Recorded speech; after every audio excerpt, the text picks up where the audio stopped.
Hello friends, एक बार फिर से स्वागत करता हूं मैं आपके अपने चैनल द स्टडी स्कैन में।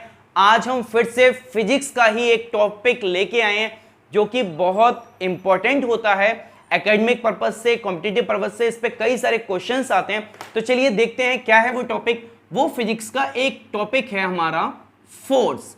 फोर्स यानी कि इसे हिंदी में कहा जाता है क्या? बल। ठीक है, अब जान लेते हैं सबसे पहले कि आखिर ये जो फोर्स होता है या ये जो बल है ये आखिर क्या होता है। तो देखिए मैं बताऊं आपको, इसकी एक बहुत छोटी सी, बहुत सिंपल सी परिभाषा है। उसे आप दो शब्दों में ही बयां कर सकते हैं। क्या? कि a push and pull. A push and a pull, किसी को खींचना या किसी को ढकेलना, किसी को खींचना या किसी को ढकेलना, यही हमारा क्या कहलाता है? बल कहलाता है, हमारा फोर्स कहलाता है। क्योंकि जिसको हमने पुश किया है या जिसको हमने पुल किया है यानी खींचा और ढकेला है, उस पे हमने क्या किया? एक ताकत अप्लाई की है, उस पे हमने एक ताकत लगाया, एक जोर लगाया। वो जो जोर होता है वो हमारा उस ऑब्जेक्ट का यानी उस वस्तु का क्या कहलाता है? बल कहलाता है। अब देखिए मैं एक बात और बताऊं आपको, बल को कभी भी हम डायरेक्ट देख नहीं सकते। बल ऐसी चीज नहीं है या बल ऐसा नहीं है कि जिसे हम देख के बता दें कि भाई मुझ पे बल लग रहा है या उस पे बल लग रहा है या मैं बल लगा रहा हूं, ये नहीं कर सकते। बल को पहचाना जाता है उसके इफेक्ट्स यानी प्रभावों से, यानी कि बल के द्वारा जो वस्तुओं पे प्रभाव पड़ता है उनसे पहचाना जाता है। अब देखिए इसमें अगर मैं बात करूं कि वो प्रभाव कौन कौन से हैं, यानी कि वो इफेक्ट्स, वो प्रभाव कौन कौन से होते हैं, तो देखिए मैं बताऊं सबसे पहले, पहला प्रभाव होता है उसके आकार का चेंज कर देना। क्या? आकार में परिवर्तन।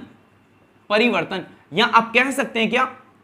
चेंज इन शेप, यानी कि इस तरीके से आकार में परिवर्तन। तो देखिए आकार में परिवर्तन कैसे? कि अगर कोई वस्तु है, ठीक है, जैसे मैंने लिया, मेरे पास ये बॉटल है, इस बॉटल पे मैंने फोर्स लगाया तो इसको पिचका दिया, इसका आकार बदल दिया। यानी कि अभी जो आप देख सकते हैं एक सिलेंड्रिकल या कोनिकल है, शंकु के आकार का, उसे दबा के मैंने इसको क्या कर दिया? आकार बदल दिया। तो एक तो ये तरीका हो गया। दूसरा होता है क्या? कि उसकी गति के द्वारा, उसकी गति के द्वारा। तो देखिए गति यानी कि उसके मोशन कह लीजिए आप, मोशन, या फिर आप स्पीड कह लीजिए, इस तरीके से। तो देखिए क्या कि फोर्स को हम गति के रूप में ऐसे समझ सकते हैं कि हुआ क्या, अगर कोई चलती हुई चीज है और फोर्स अप्लाई करके उस चलती हुई चीज को हम रोक सकते हैं। जैसे कि आपने देखा होगा छोटे बच्चे होते हैं, एक साइकिल चलाता है, पीछे से दूसरा उसका कैरियर पकड़ लेता है और वो पैडल मारता है, फिर भी साइकिल आगे नहीं बढ़ती। वो गति को विराम अवस्था में करने के लिए आ गया क्या? सेकंड प्रभाव।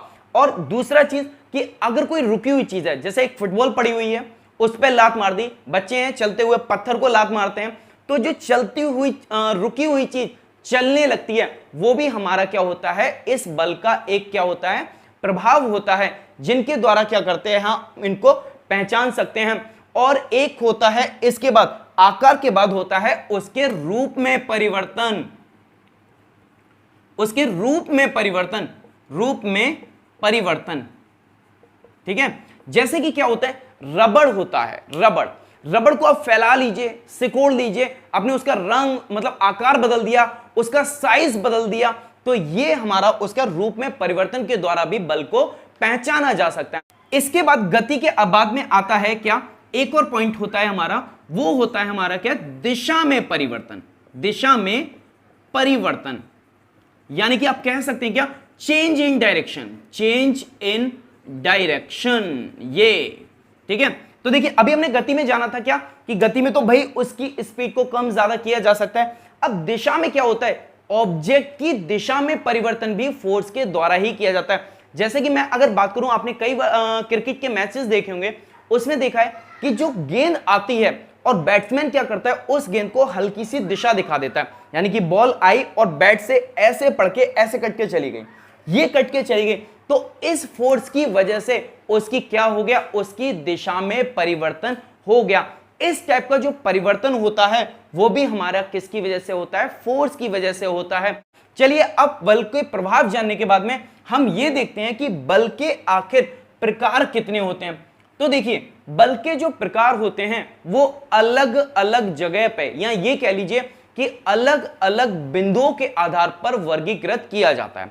सबसे पहले मैं बात करूं तो उसके नेट रिजल्टेंट फोर्स, यानी कि जो एक्चुअली लग रहा है उस पर फोर्स, उसके हिसाब से ये आपके दो भागों में बढ़ता है। कैसा? एक होता है हमारा बैलेंस्ड फोर्स और दूसरा हमारा होता है क्या? Unbalanced force. ये यानी कि इसे कहा जाता है संतुलित बल, ये होता है हमारा असंतुलित बल। अब देखिए, जानते हैं संतुलित बल क्या होता है? ऐसा बल जिसका net resultant force, net resultant का मतलब होता है कि दो जो बल लग रहे हैं, दो या दो से ज्यादा बल लग रहे हैं, उनके बीच का जो अंतर है वो कितना हो जाता है। अगर उनके बीच का अंतर जो है वो हमारा कैसा हो जाता है? सिर्फ और सिर्फ जीरो होता है, तो ऐसे फोर्स को बैलेंस्ड फोर्स कहा जाता है। जैसे मैंने माना कि ये एक अलमारी है, इधर से एक इंसान फोर्स लगा रहा है कितना? 10 न्यूटन का, इधर से भी एक आदमी फोर्स लगा रहा है 10 न्यूटन का। अब ये जो 10 न्यूटन और 10 न्यूटन का डिफरेंशिएशन, यानी इनका अंतर होगा, वो होगा जीरो। ठीक है, वो होगा जीरो। और देखिए, इसको कभी भी, जैसे अगर मैं बात करूं कि 10 - 12 ऐसे न्यूटन कर रहे हैं, तो इसका आंसर 2 न्यूटन आएगा। लेकिन इसी के लिए हम एक साइन लगा लेते हैं, 10 न्यूटन, ये 12 न्यूटन। तो इसका खुद से मतलब ये होता है कि आप बड़ी वैल्यू में से छोटी वैल्यू को माइनस कर दें। अगर आप बड़ी से छोटी माइनस करेंगे, यानी 12 में से 10 माइनस करेंगे, तो वो सिर्फ 2 न्यूटन आएगा, फिर वो निगेटिव की जरूरत नहीं पड़ेगी। तो चलिए आते हैं वापस अपने पॉइंट पे कि जब दो फोर्सेस का अंतर 0 न्यूटन हो जाए तो वो हमारा कहलाता है क्या? बैलेंस्ड फोर्स कहलाता है। और देखिए, बैलेंस्ड फोर्स की एक खासियत और होती है कि बैलेंस्ड फोर्स में ऑब्जेक्ट कभी भी अपनी पोजीशन को चेंज नहीं करते, यानी कि वो जिस अवस्था में है वो वैसी रहेगी। जैसे मेरे पास ये पेन है, मार्कर है, मैंने इसको दोनों हाथों से दबाया, खूब दबाया दोनों हाथों से। अब मेरे दोनों हाथों से लगने वाला जो फोर्स था इस पर, वो इक्वल था। ठीक है, वो कैसा था? समान था। इसकी वजह से ये मार्कर बीच के बीच में ही रहे। अगर एक हाथ का ज्यादा या कम हो जाएगा तो ये ऐसे ऐसे करके भाग जाएंगे, तो वो जो चीज होगी, यानी कि उस समय उसका अंतर कुछ आएगा, यानी कोई संख्या आएगा, और ऐसी संख्यात्मक जो अंतर होगा वो हमारा कहलाएगा क्या? अनबैलेंस्ड फोर्स होगा। जैसे कि मैं अगर आपसे बात करूं इसी ऑब्जेक्ट के लिए कि ये ऑब्जेक्ट है, इधर से हमने 10 न्यूटन का फोर्स लगाया, इधर से हमने 12 न्यूटन का फोर्स लगाया, तो अब इस पे क्या हुआ? एक साइड से 2 न्यूटन फोर्स ज्यादा लग रहा है। जब फोर्स एक साइड से ज्यादा लग रहा है तो ऑब्जेक्ट भी उस फोर्स की डायरेक्शन में मूव करने लगती है, यानी कि जिधर से फोर्स ज्यादा लगेगा ऑब्जेक्ट उसी डायरेक्शन में क्या करेगी? आगे की तरफ ऐसे करके मूव करना शुरू कर देगी। क्योंकि अगर मैं बात करूं कि इसका जो रिजल्टेंट फोर्स था वो कितना रह गया? यहां पे 2 न्यूटन आ गया, 2 न्यूटन। इस कंडीशन में कभी भी वस्तु स्थिर नहीं होती, बल्कि वो मूव करना यानी मोशन करना शुरू कर देती है। तो ये आपने समझा किसके आधार पर? उनकी जो वैल्यूज हैं, यानी कि जो अंतर है, संख्यात्मक अंतर है, उसके आधार पर। अगर मैं बात करूं कि और कौन कौन से हो सकते हैं फोर्सेस, तो फोर्सेस के 2 टाइप और होते हैं। ये उनकी सतह के स्पर्श के आधार पर होते हैं, यानी कि उनका सरफेस के संग क्या कांटेक्ट है।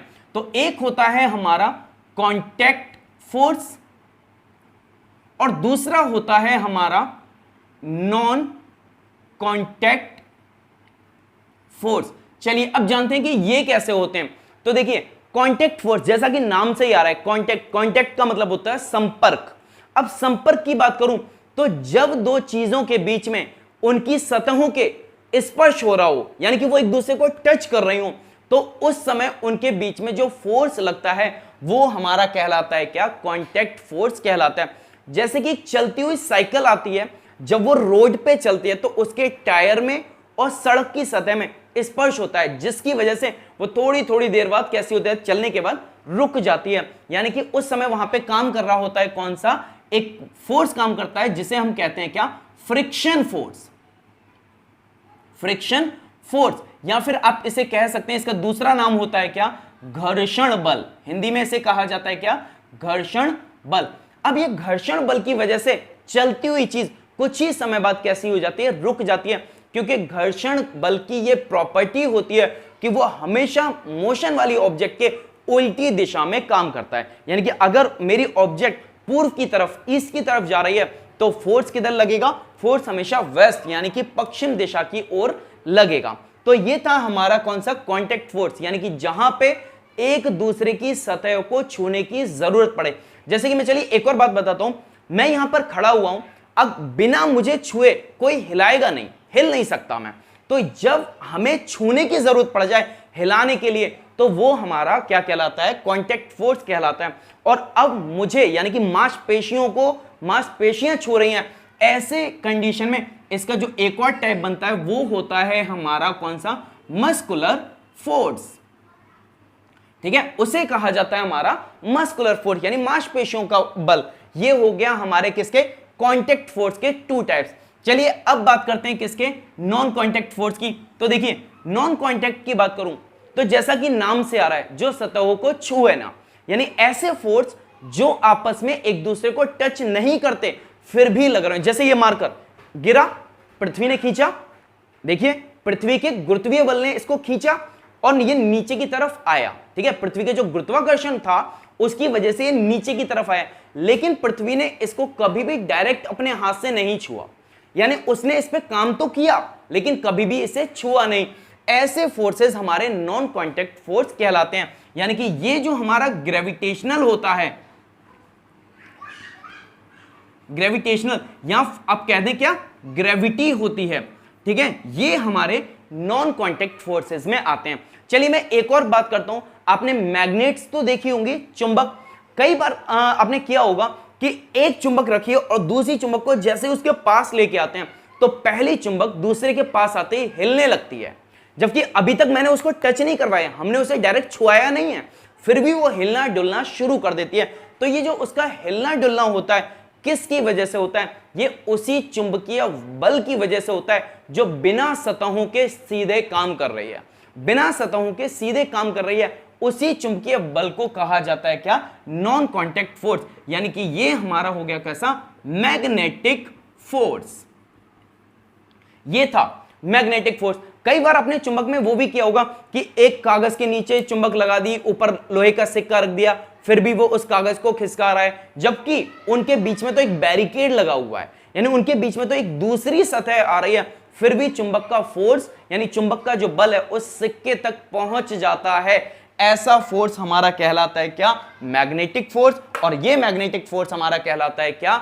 Non contact force.